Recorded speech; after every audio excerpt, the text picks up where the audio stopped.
कर के रूप में दुष्ट कंस को दे देते हैं और इस वजह से गांव के बच्चों को माखन नहीं मिलता है। आपके इस काम से कंस की ताकत लगातार बढ़ रही है। अगर आप कंस को कर देना नहीं रोकेंगे तो मैं तोड़ फोड़ करता रहूंगा ताकि ये माखन कंस के पास न पहुंचे और गांव के बच्चों को मिल सके।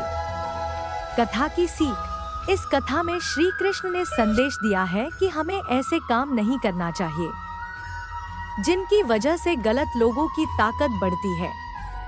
जब कोई झूठा आरोप लगे तो धैर्य न छोड़े। द्वारका में एक सूर्य भक्त था सत्राजित।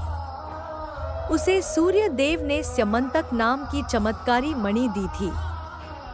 ये मणि रोज 20 तोला सोना उगलती थी। एक दिन श्री कृष्ण ने सत्राजित से कहा कि आप ये मणि राजकोष में देंगे तो इससे मिले धन से प्रजा की अच्छी देखभाल हो सकेगी।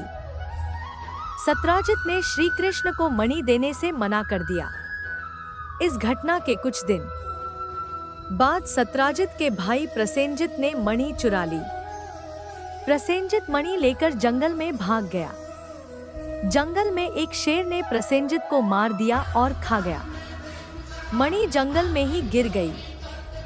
सत्राजित को जब प्रसेनजित और अपनी मणि नहीं मिली तो उसने श्री कृष्ण पर आरोप लगा दिया कि कृष्ण ने ही मेरी मणि चुराई है और मेरे भाई की हत्या कर दी है। श्री कृष्ण पर चोरी और हत्या का कलंक लग गया।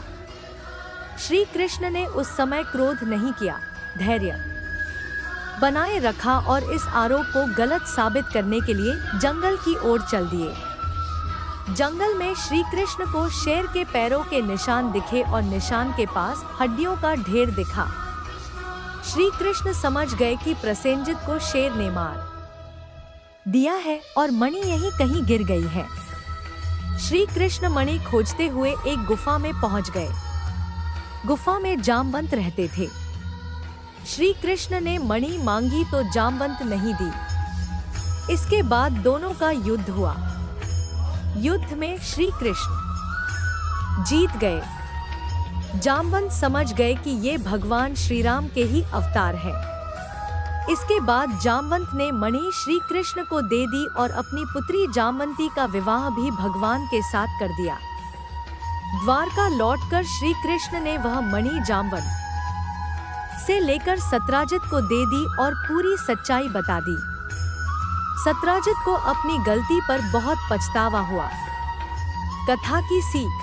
हमारे ऊपर जब भी झूठे आरोप लगे तो हमें धैर्य नहीं छोड़ना चाहिए, बल्कि शांति से पूरी बात समझें और आरोपों को झूठा साबित करें।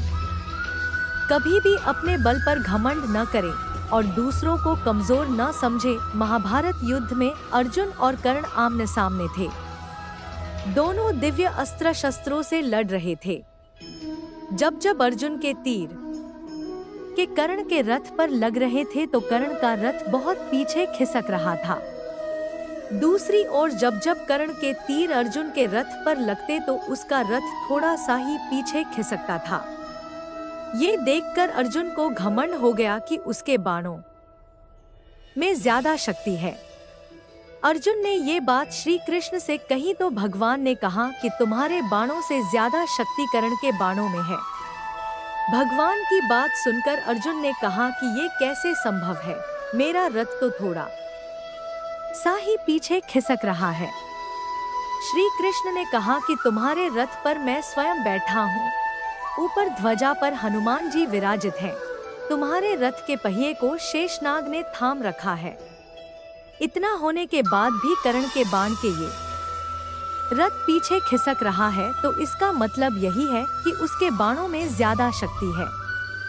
ये बात सुनकर अर्जुन को अपनी गलती का एहसास हो गया और उसका घमंड टूट गया। कथा की सीख। इस कथा में श्री कृष्ण ने अर्जुन को सीख दी है कि कभी अपनी शक्ति का घमंड न करें और शत्रु को कमजोर न समझें।